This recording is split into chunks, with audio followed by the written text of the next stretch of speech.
Leo niko hapa mbele yenu kuwatangazia vijana wote wa Kitanzania kwamba baada ya mashindano madogo madogo ambayo tumekuwa tukiyafanya katika mikoa kama nilivyosema kupitia Vijana Platform, sasa tutakuwa na shindano kubwa la kitaifa ambalo litakuwa na zawadi nono kwa vijana ambao watashiriki katika kutoa mawazo bunifu yenye lengo ya kutoa suluhisho ya mambo yanayokabili jamii yetu.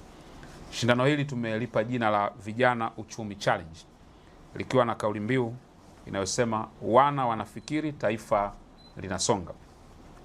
Ndugu waandishi wa habari, nikirejea kidogo katika kipindi cha hivi karibuni, wote tumeshuhudia dunia imeingia katika mabadiliko makubwa ya kisiasa, ya kiuchumi na ya kijamii ambayo yanasababishwa na migogoro ya kimataifa, ikiwemo vita kwa baadhi ya mataifa, na kumekuwa na ushindani mkubwa sana wa kiuchumi baina ya mataifa hayo na kasi ya mabadiliko pia ya teknolojia katika kushughulikia mambo mbalimbali.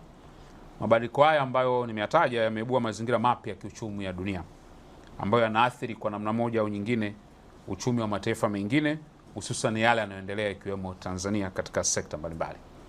Katika mazingira haya mapya ya uchumi wa dunia, mataifa mengi yameanza kuchukua hatua madhubuti za kujenga uchumi wao ambao katika njia inaweza kuzuia na kustahimili misukosuko ya kimataifa, hasa kwa kuimarisha maeneo kama uzalishaji wa ndani, kuwekeza katika ubunifu na teknolojia, lakini pia ni kuhamasisha wananchi wake katika kushiriki kamilifu katika kutatua changamoto ambazo zinakabiliana nazo. Swali muhimu katika shindano hili ni lifuatalo: inapotokea tishio la uchumi wa dunia kushuka kutokana na misukosuko ya kimataifa ikiwemo vita, ushindani wa kiuchumi na teknolojia, ni changamoto zipi zinazoweza kuikumba Tanzania na nini kifanyike ili uchumi wa Tanzania uendelee kuimarika? Hilo ndio swali la msingi ambalo litabebwa na shindano hili.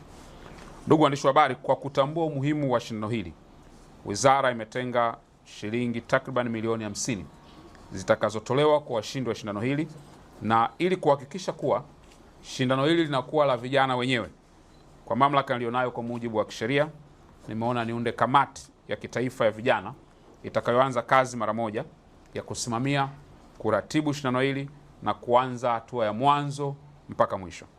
Pamoja na mambo mengine, kamati itajihusisha na mambo matano yafuatayo. Jambo la kwanza, kamati itaweka utaratibu wa namna ya kushiriki shindano kwa mujibu wa mwongozo ambao wizara itawakabidhi hapa leo. Lakini jambo la pili ni kuratibu mchakato mzima wa upokeaji wa mawazo ya vijana kutoka kila pande ya nchi yetu. Jambo la tatu, kamati itaongoza hamasa na kutoa elimu kwa vijana namna ya kushiriki shindano hili. Jambo la nne, kamati hii ndio itachagua timu ya majaji wabobevu watakaoamua washindi ambao watatangazwa kwa taratibu ambao utatolewa. Na jambo la tano na la mwisho, kamati hii itaratibu maandalizi yote ya shughuli za awali pamoja na shughuli za kilele cha shindano ili kutoa nafasi kwa umma kuweza kushuhudia waziwazi mawazo bunifu ya vijana wetu.